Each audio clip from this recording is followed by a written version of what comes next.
This is breaking news. The Jennings Creek fire is only 10% contained at this hour and has claimed a life. The New York State Parks Department is giving an update on the current situation and also sharing future expectations. Let's listen in. I have 20% containment on the fire. 10 of that is in New York and 10 of that is in New Jersey. Assets currently assigned to this fire, we have 33 5-person hand crews, 5 engines, 4 water tankers, 6 helicopters, and we have about 230 personnel in the field. With that, I will go to Pete. Good afternoon, everybody. My name is Peter Srigliano, Commissioner for Orange County Emergency Services. I just want to touch on a couple things. First and foremost, I want to thank all of the first responders that have came to the event here in Greenwood Lake and town of Warwick to help control this fire to the best of our abilities. The outpouring support that we have received from our neighboring counties and all of the fire departments within Orange County has been tremendous. Just to touch on the operations from last night, we did have a voluntary evacuation that took place on Cliff Road, which is off of East Shore Road. 12 homeowners evacuated their residence, and luckily we were able to contain the fire. No structural damage to any of those homes on Cliff Road. The American Red Cross has established a temporary location on Waterstone, 51 Waterstone Road in the village of Greenwood Lake. It's the community center. We have 6,000 gallons of potable water along with N95 masks that are available to the public if needed. The last thing I would like to touch on is the remaining power outages that we have is 12, which is only on Cliff Road. We hope to have those restored at some point today, but we're going to be following up with Orange and Rockland on power restoration. Other than that, I would like to turn it over to the County Executive, Steve Newhouse, for his comments. Thank you, Pete. I just want to thank everybody. We were here on Saturday night, in particular Commissioner Srigliano and Deputy Commissioner Tancaselli. We unfortunately had a fatality with Mr. Vasquez. It was a very tough situation. The New York State Police, the town of Warwick Police, and the Sheriff's Office did a phenomenal job at the scene, as well as grief counselors. It was a very emotional situation. Yesterday, obviously, we had a very difficult day with the fire making a major advance, and we had a very fluid situation with the volunteer fire departments backing up the state forest firefighters. We really were able to save every house there. We had no problems from any of the residents that were asked to evacuate. They knew what was coming. You could see it. You guys have seen the videos. It was a very dangerous situation. The Deputy Commissioner for Homeland Security came in last night. Commissioner Srigliano and I personally brought him up to the scene so he could see what was going on, so he could ask Albany to bring in more resources. The mayor of Greenwood Lake and the town supervisor will be coming up after me. We've been working seamlessly to make sure that the community is protected. The outcome, the outpouring of support from the residents and businesses have been phenomenal. We have a lot of men and women that are working hard, and that food and drinks and the different supplies that they bought has made a difference to them. So we are going to get through this. Right now, we are happy that the wind direction has changed, so we can take a breath and get back to work, which we've been doing. You see the air operations functioning right now. One other thing we wanted to announce is that there will be a 2-hour delay tomorrow in the Greenwood Lakes School District for the middle school, and we have the superintendent here to take questions after that. But I'd like to turn it over to my friend, the town supervisor, Jesse Dwyer. Thank you, Mr. County Executive, and thank you for all your support that you've brought here from the Orange County Department of Emergency Management. Let's make no mistake, this is one of the worst natural disasters the town of Warwick has seen in many, many years. And if things turn south, the threat to life and the threat to property could really take a turn for the worse. And we're so grateful for the park rangers, the DEC, the support that we've gotten from the state police, but more importantly from the local responders here in the town of Warwick, as well as all throughout the state of New York. This morning we had a briefing with, I would estimate, over 300 local volunteer agencies and servicemen and women who have come here to the town of Warwick to help us protect our park, protect our homes, and protect the lives of the residents in the town of Warwick. And we're forever grateful for their commitment to community service and what they've brought here to the town of Warwick. The Warwick Police Department has been leading the effort to keep traffic control and to make sure that all of our residents are informed and stay safe and can get in and out of their homes safely, and we appreciate their hard work, as well as the partners from the Orange County Sheriff's Office and the State Police, as well as the Greenwood Lake Police Department. Everybody's been working and collaborating almost seamlessly under these extremely difficult circumstances that we've been dealing with here recently. Roads are open within the area. They're only open to local traffic. If you need to get in or out of your home, you can do so. We ask that nobody travels this road to work in the morning. Choose an alternate path. We are keeping the road slightly open, but we ask you to drive very carefully in the area, as firefighters are actively managing the scene and they are out in the roadways often. So if you're going to travel the road, please be careful when you do that. And with that, I'd like to introduce Greenwood Lake Mayor Tom Howley, who's been a great partner in the efforts to handle this situation. Tom? Thank you, Supervisor Dwyer. First of all, in my over 50 years of living here, this has been the most significant and probably most potentially dangerous situation I've seen or been involved in. The village of Greenwood Lake is a small village by standards. I am certainly overwhelmed, truly overwhelmed by the amount of help that came our way. When I got here this morning, I saw fire trucks from Oneonta, some of them might be close to Syracuse, that traveled throughout the night because the severity of this storm, of this fire, could change at a moment's notice. I'm so happy and content. County Executive Newhouse, with the services and the professional team of coordinators that he sends to Greenwood Lake whenever we have a situation like this. I can't thank him enough. The people of Greenwood Lake are overwhelmed.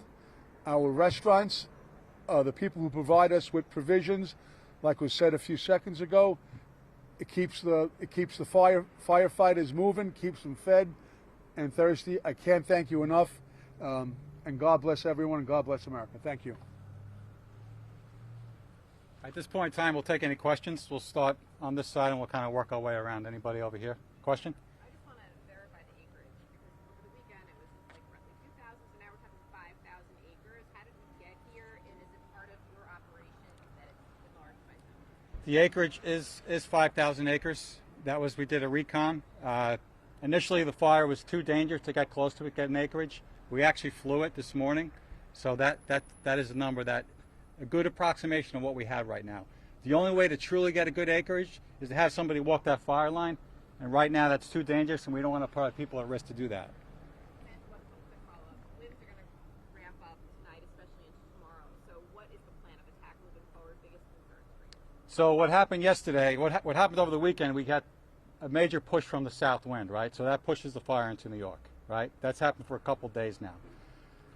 Starting today, we're starting to get that west wind, which is good. It's going to push it away from the Greenwood Lake community. Tomorrow, and then Wednesday, and then Thursday, it's going north, north, north. So the fire's going to be pushing away from this community. That's a good thing. Okay, so we currently have the East Shore communities protected right now. And then on the Tuxedo side, we have the Blue Lake communities protected. We got good black up to those communities. And now we just got to come across the north here and find a good place in this very steep and hazardous terrain to put a line that we can hold. That's our plan moving forward. And the weather's with us. Yeah, tomorrow's going to be very windy. Forecast right now is 20 mile an hour gusts, 20 miles steady with gusts of 30. Right now, that's just at the limit of when our helicopters can fly. Our hope is that it doesn't get any worse than that, so we can still use our air assets tomorrow. Next question. Over here. Yes. You say that the fire is 20% contained, but how many people are in harm's way? So East Shore community, we estimated about 170 structures that we were able to save last night. Over in Blue Lake, we're talking about maybe 40 structures, which includes private residents as well as businesses. But so much of this is also in protected forests where there aren't a lot of people. Can you give us some perspective as to how many people this could impact? I don't know the population areas just to the north here. I can't comment on that. The region did see some rain overnight. that do anything? Yeah, so let's talk about the weather. We're in a this is pretty rare that we have a drought going this far into the fall. Probably haven't seen a drought in this in, like the mayor said, and he hadn't seen anything like this in 50 years. Like, we'll put this in perspective. Last season, from October 1st to the current day, New York State Forest Rangers responded to 9 fires for 18 acres, right?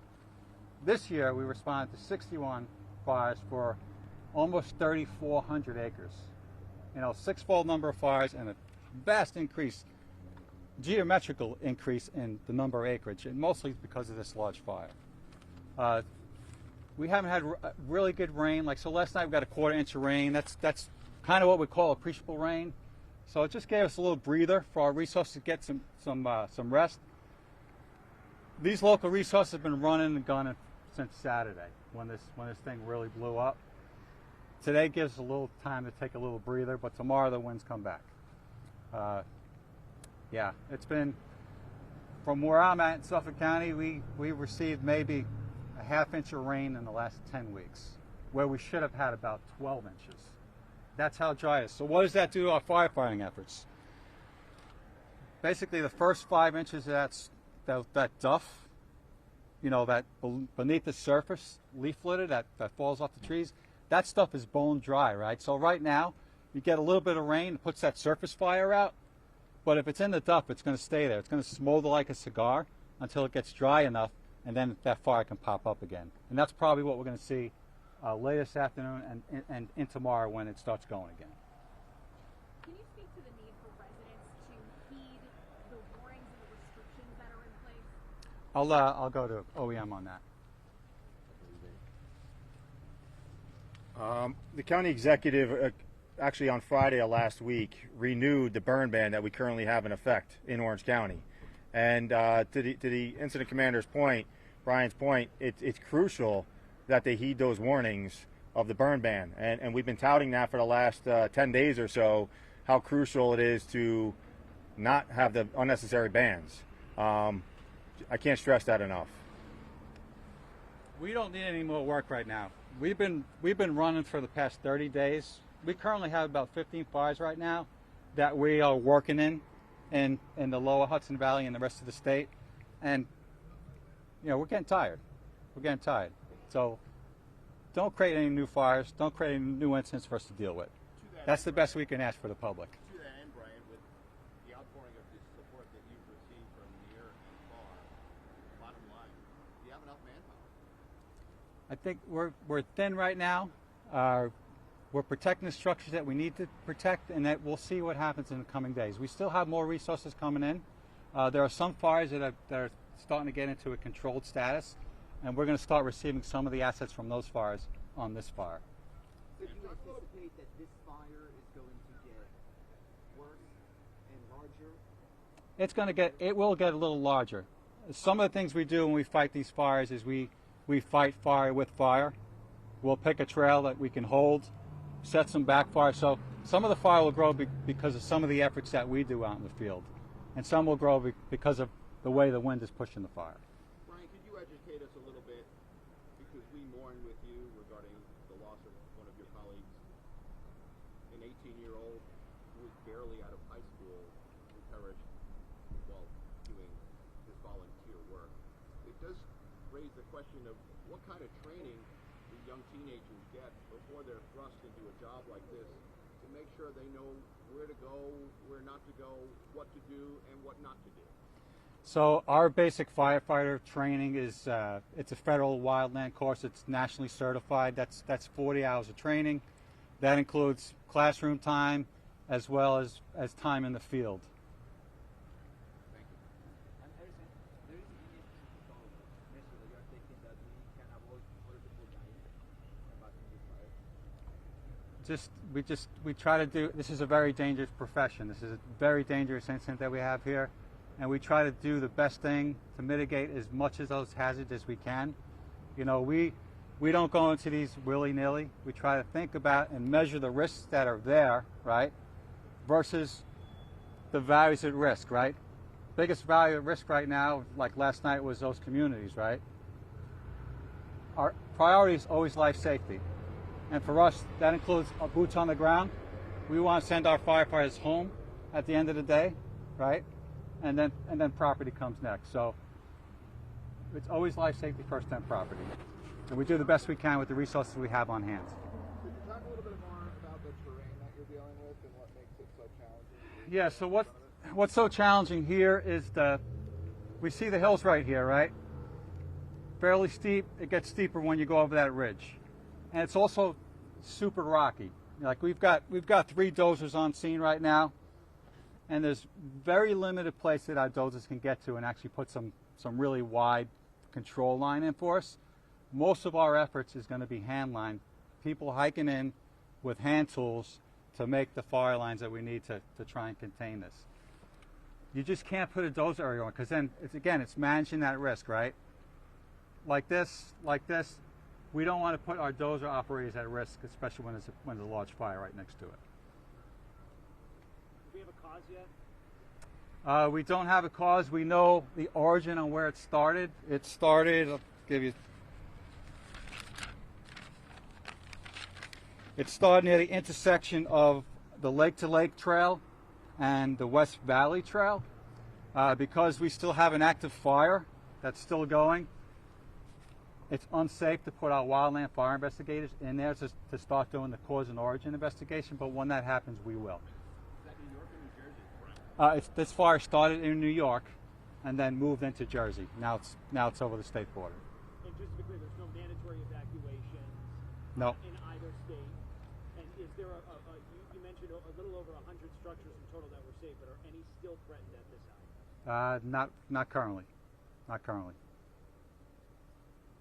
Where is the line that you are going to seek out and try and hold? It's pretty much we're looking at it right now. You know, what we try to do is we try to take the path of least resistance. If we got to climb up a hill like this and put line in, we're not going to do that. We're going to try to go on this side of the hill where it goes down or that side of the hill. So that's what our operations people in the field are assessing today while we get this little breather, this little break, is to figure out where our next control lines will be. Thank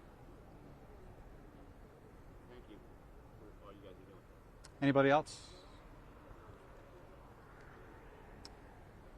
All right, thanks for your time, folks. Thank you. Brian Gallagher. This has been breaking news.